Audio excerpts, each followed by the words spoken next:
After the spectacular Capital fireworks at New Year, the first Edinburgh derby.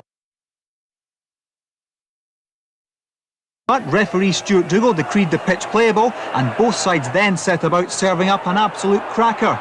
Andy Kirk had a good early effort for Hearts, which almost provided an opener. Stefan Mahi's cross very inviting for the striker, but he just couldn't keep the header down. An early goal did come, but it was up the other end. And Derek Townsley gleefully took advantage of some poor defending by Alan Mabry and keeper Roddy McKenzie to put Hibs in front with only 11 minutes on the clock.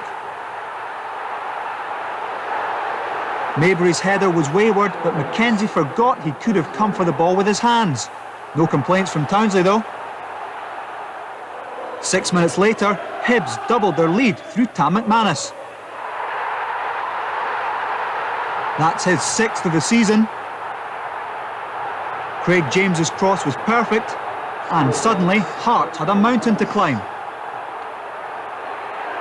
Their cause was done no harm at all though after half an hour when Andy Kirk was sent tumbling by Hibs keeper Nick Colgan. He was booked for his troubles, even though the crowd wanted a different colour of card. Up stepped Stephen Presley to shoulder the responsibility, and Hearts were right back in the game.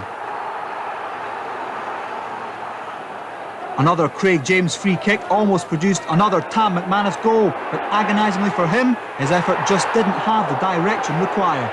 2-1 to Hibs though at the break. And no surprise that the home side pushed forward after half-time in search of an equaliser. Stephen Boyack came pretty close, but couldn't beat Colgan in goal. Encouraging signs though for the Hearts bench, and they only had to wait 17 second-half minutes for the side to draw level.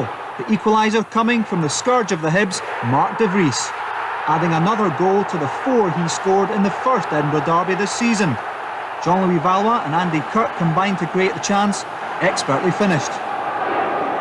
Both sides huffed and puffed for the rest of the second half, which produced one of the most extraordinary finishes to a game you could possibly imagine.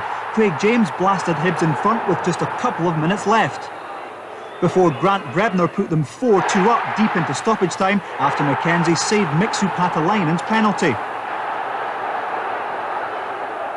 There were only seconds remaining by now, but Hearts refused to give up, and substitute Graham Weir pulled back what we assumed would be a consolation goal.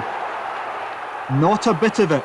With virtually the last kick of the ball, Weir salvaged the unlikeliest of points for a disbelieving support at both ends.